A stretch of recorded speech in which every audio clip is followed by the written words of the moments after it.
So what level of independence is expected with the different levels, honors, masters, PhD? So we did discuss this in the webinar, but I thought just good to but again, for those of you that missed the webinar, this question actually came from Cara, who's a regular on the webinar, and we actually interviewed her on the podcast. So that's coming up in a bit later this year in season 1 of the podcast, which is very exciting.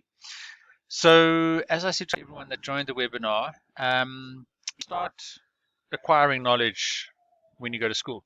And you go through primary school and high school, and then you go through a bachelor's degree, and then typically that's a 3 or 4 year degree, and then you may have an honors added onto that, master's, PhD, and you're really just moving up this academic ladder. And the difference is really that you're moving from acquiring knowledge ultimately as you start your journey, just understanding what the world is around you and regurgitating that knowledge ultimately.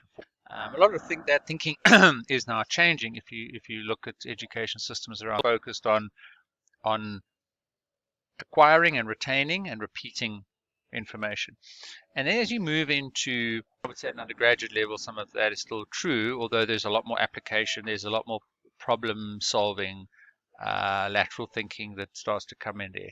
But as you get to honors, masters, you then start learning how to do research on the world around us, and how to acquire new knowledge and to develop new knowledge, contribute new theories, test existing theories about the world around us.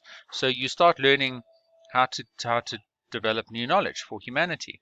And really in your masters, and maybe in your honors, if you've got a module of research, you learn how to do research.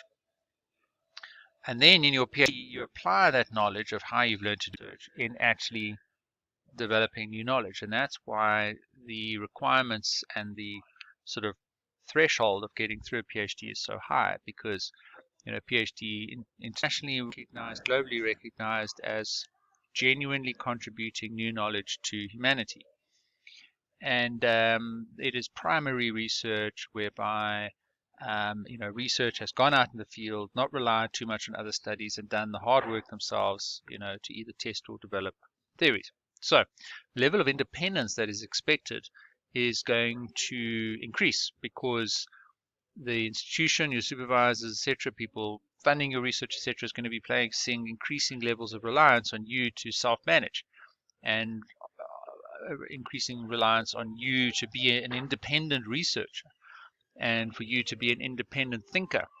So, progressively that independence will become greater and greater. And by the time you get to your PhD, I teach that you should be sending an email with a status report to your supervisors every week. And I did the same throughout my PhD, sent about 360 status reports. And actually, on a weekly basis, it wasn't a lot. It was just one. It was just consolidated everything together. And that was a drumbeat of rhythm and progress. And I teach that a lot during my courses and webinars. But I often wondered, if I didn't email them for a few weeks, whether they would think to themselves, where's that Peter guy? We haven't heard from him for a while. And how long it would take them to give me a call and say, how's it going? Are you still doing a PhD, etc. And the reality is, I had to drive it. And at a PhD level, you 100% own and are responsible for being successful in that degree. Your supervisors are there as a guide, as a little bit of coach. I do think you need separate coaching, and that's what I'm here for, student success coach. And there are many others. Gaby Noodleman, Meredith Wiseman. We've had them all on the show and the podcast, etc. So reach out to them, reach out to other coaches. But the formal sort of level of engagement from your institution is going to vary at these different levels, and will rely much more on you the higher up you go towards a PhD. So bear that in mind, and your mindset needs to change as you go through these different levels. Don't expect that once you've done an honors, it's going to be the same in your masters, or same when you go from masters to PhD. You'll mentally look, from my masters, my PhD there was a 20-year gap. So I myself had grown and developed.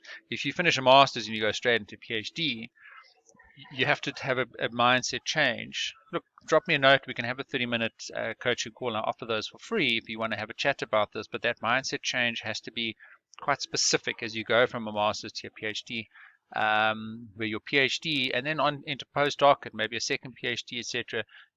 you really have to project manage it, you really have to own it, you really have to drive it, you have to be passionate about it, and your supervisors are there to guide you and steer you, and ultimately to be comfortable that your final report can then go to external examiners, as we said, needing to get that external validation of the new knowledge that has been created.